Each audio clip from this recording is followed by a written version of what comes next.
नमस्कार। चीन की जो हरकतें थी, जो लगातार वो भारत के बाजार पर भारत से कमाई करके और भारत को ही आंखें दिखा रहा था, तो अब एक एक करके सरकार उसकी कहीं की कमर तोड़ रही है, या जिसको मैं बार बार बहुत देशज भाषा में कहता हूं कि चीन की ऐसी की तैसी करने का सरकार मन बना चुकी है। जनता भी मन बना चुकी है, भारतीयों ने पूरी तरह से ये मन बना लिया है कि अब चीन की ऐसी की तैसी की जाएगी।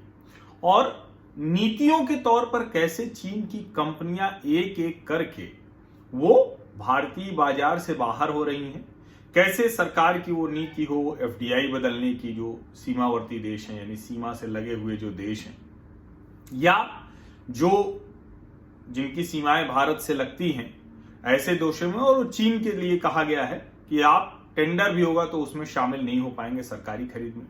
या फिर जो 59 चाइनीज ऐप और उसके बाद फिर 47 जो क्लोन भी था, उसमें कई थे, उनको बैन कर दिया, प्रतिबंधित कर दिया गया।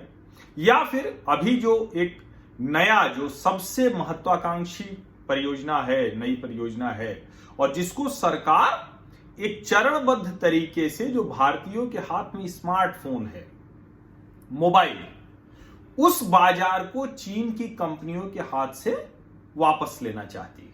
अब जब मैं वापस लेना कह रहा हूं तो निश्चित तौर पर चीन की कंपनियां हटेंगी तो जरूरी नहीं कि सारा का सारा बाजार भारतीय कंपनियों के पास आए, लेकिन निश्चित तौर पर उसमें सरकार की कोशिश भारतीय कंपनियों को भी थोड़ा सा तवज्जो देने की है, प्राथमिकता देने की है, और उसमें किसी भी हाल में चीनी कंपनियों का मोबाइल भारतीयों के हाथ में न हो, इसकी तैयारी है। अब वो योजना क्या है उसके बारे में मैं पहले भी आपको बता चुका हूं।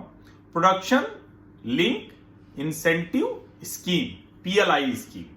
इसमें है क्या कि जो भी कंपनी है जिन्होंने भारत में अपना मैन्युफैक्चरिंग प्लांट लगा रखा है, वो यहां मोबाइल बनाएंगी, और जितना ज्यादा उत्पादन होता जाएगा उस उत्पादन के अनुसार, उसी उत्पादन के अनुपात में उनको सरकार रियायतें देगी, छूट देगी, उनके ऊपर जो शर्तें हैं वो आसान होती जाएंगी, उनको लाभ मिलेगा। और उसमें मैंने आपको बताया था कि चूंकि जो भारतीयों की भावनाएं इस वक्त हैं, उसी वजह से चीन की कंपनियां उस प्रोडक्शन लिंक्ड इंसेंटिव स्कीम से अभी तक पूरी तरह से नहीं जुड़ी। अब तो ये और जरूरी हो गया है। और आज जो रविशंकर प्रसाद जो आईटी मिनिस्टर हैं, उन्होंने जो एक बयान दिया है, उससे बहुत साफ तौर पर लगता है कि सरकार चाहती भी नहीं है कि जो चीन की कंपनियां हैं वो भारत की इस महत्वाकांक्षी परियोजना का हिस्सा बने। क्या कहा है रविशंकर प्रसाद जी ने?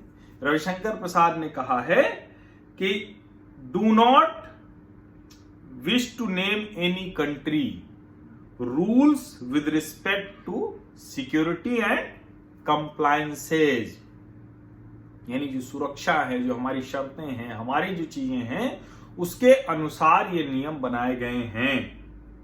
और उन्होंने बहुत साफ कहा है कि PLI is not against any country, it is India positive. यानी ये जो शंका, ये जो भ्रम, ये जो उहापोह की स्थिति सरकार में थी पिछले 6 वर्षों में, पहला 5 वर्ष मोदी सरकार का और एक ये, अब वो पूरी तरह से दूर हो गई।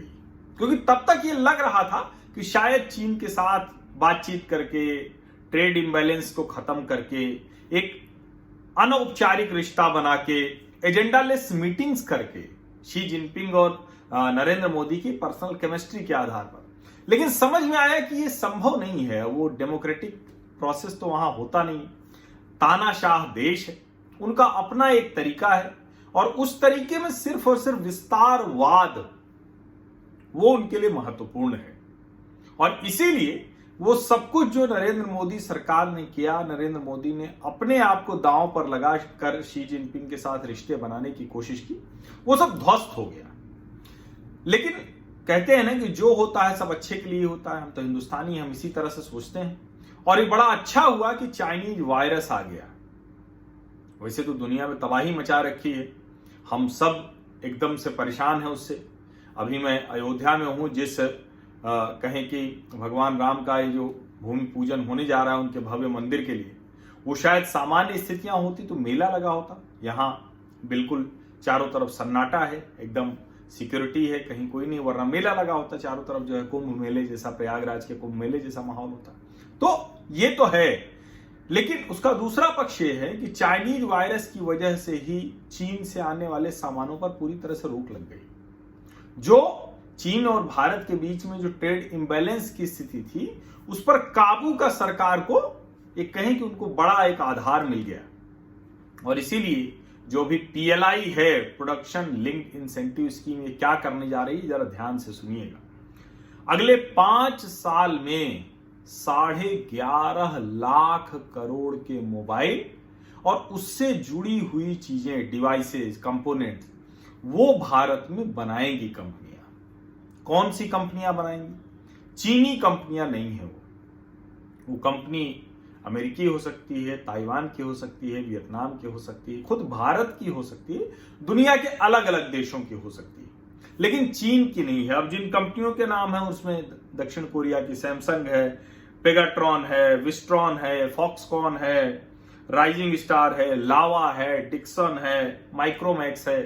अब लावा और माइक्रोमैक्स जैसी भारतीय कंपनियां अगर समझदारी से काम लें तो बड़ा आगे जा सकती हैं। और खुद जो है वो रविशंकर प्रसाद कह रहे हैं कि हम चाहते हैं कि जो भारतीय कंपनियां हैं वो आगे आएं, उनको हम पुश करेंगे, मदद करेंगे। 11.5 लाख करोड़ के जो मोबाइल फोन और उससे जुड़े डिवाइसेज हैं, कंपोनेंट हैं, जो अगले 5 वर्षों में बनाए जाएंगे। 7 लाख करोड़ इसमें से वो एक्सपोर्ट मार्केट की तैयारी है। आप इस बात को जरा ध्यान से सुनिए। 11.5 लाख करोड़ का जो मोबाइल और डिवाइसेज कंपोनेंट की बात है, उसमें से 7 लाख करोड़ एक्सपोर्ट करने की तैयारी है, योजना है। ये अगले 5 वर्षों का प्लान है। और इसमें जो कहें कि कंपनियां जो है, कुछ नाम मैंने आपको बताए, कुल 22 कंपनियां इसमें वो रुचि दिखा रही हैं। इसके लिए उन्होंने प्रस्ताव भर दिया है, 22 कंपनियां। और जो एप्पल का कॉन्ट्रैक्ट मैन्युफैक्चरर है पेगाट्रॉन ने ही 41,000 करोड़ 41,000 करोड़ की ये जो प्रोडक्शन लिंक्ड इंसेंटिव स्कीम है, इसमें हिस्सेदारी करने की बात की है, उस प्रस्ताव को दिया है।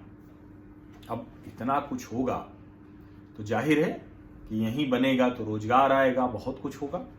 रोजगार 3 लाख लोगों को सीधे रोजगार मिलेगा।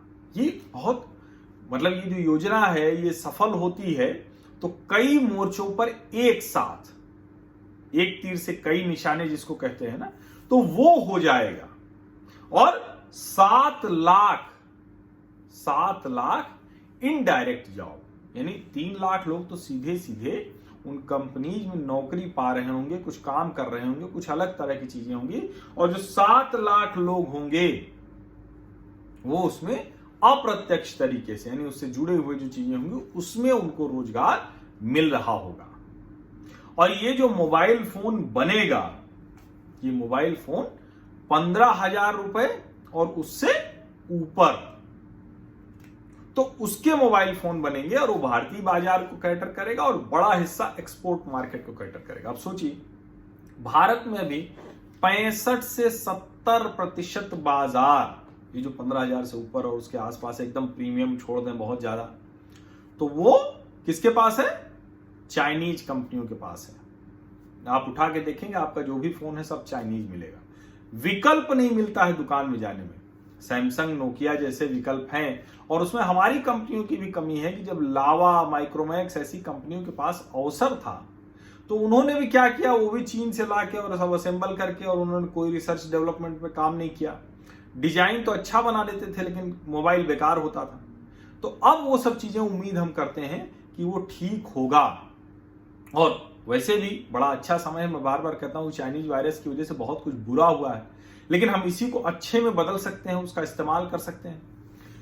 32% जून महीने में सेल्स डाउन रही है प्रीमियम स्मार्टफोन की, 32%। अब अगर हम इसको ठीक से देखें तो ये इसी वजह से थी क्योंकि इंपोर्ट बहुत होके आता था, यानी आयात, और उसकी वजह से अब हम चाहें तो ये जो 32% गया इसको बिल्कुल आउट कर दें और हम तय करें कि मेड इन इंडिया ही लेंगे। इसमें भारत के लोगों की भावनाएं प्रबल हैं और कई लोग कहते हैं कि अरे आजकल वो बात नहीं होती, तो वो बात हमें अपने जीवन व्यवहार में लानी है। इसलिए मैं हर खबर जो बताऊंगा, जैसे बड़ी अच्छी खबर है 11.5 लाख करोड़ के मोबाइल और डिवाइस कंपोनेंट ये तैयार किए जाएंगे भारत में अगले 5 वर्षों में। 7 लाख करोड़ एक्सपोर्ट के लिए है, निर्यात के लिए है, यानी दूसरे देशों को जाएगा जो अभी तक चीन से बन के जाता था। क्योंकि पेगाट्रॉन हो, फॉक्सकॉन हो, विस्ट्रॉन हो, ये सब एप्पल बनाने वाली कंपनियां हैं। ये सब बहुत बड़ी मैन्युफैक्चरर कंपनियां हैं, दूसरी भी कंपनियों को बनाते हैं। तो ये स्थिति है। मुझे लगता है कि जो चीन की ऐसी की तैसी की नीति होनी चाहिए थी वो सरकार पूरी तरह से लागू कर रही है और बहुत जल्द, अब मतलब बहुत जल्द मतलब ये नहीं होता है कि 6 महीने साल भर में, लेकिन निश्चित तौर में 2 से 5 वर्षों में भारत दुनिया के मानचित्र पर जो मैन्युफैक्चरिंग स्पेस था उसमें एक अलग भूमिका निभाने के लिए तैयार हो गया है।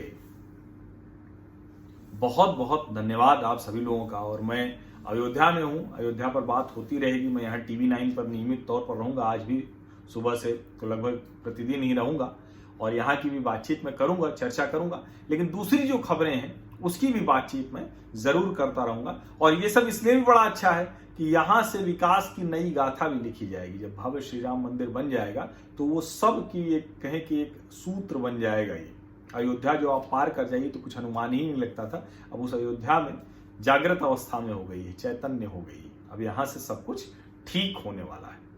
राम सबका भला करेंगे। बहुत बहुत धन्यवाद आप सभी लोगों का। और अभी तक सब्सक्राइब नहीं किया है तो सब्सक्राइब जरूर कर लीजिए, नोटिफिकेशन वाली घंटी दबा दीजिए। और इसमें आर्थिक सहयोग की कोई बाध्यता नहीं है, ज्वाइन जैसा बटन कभी मैं नहीं लगाऊंगा, ये आपको भरोसा मैं दिलाता हूं। और जिन्होंने स्वैच्छिक तौर पर आर्थिक सहयोग किया है उनका बहुत बहुत धन्यवाद। और डिस्क्रिप्शन में मेरा नंबर भी है, आप चाहें तो व्हाट्सएप कर सकते हैं, अपना नाम और कहां से हैं तो मैं आपको अपनी ब्रॉडकास्ट लिस्ट में जोड़ लूंगा, जिससे आपको समय से सारी सूचनाएं मिल जाए। धन्यवाद। राम राम।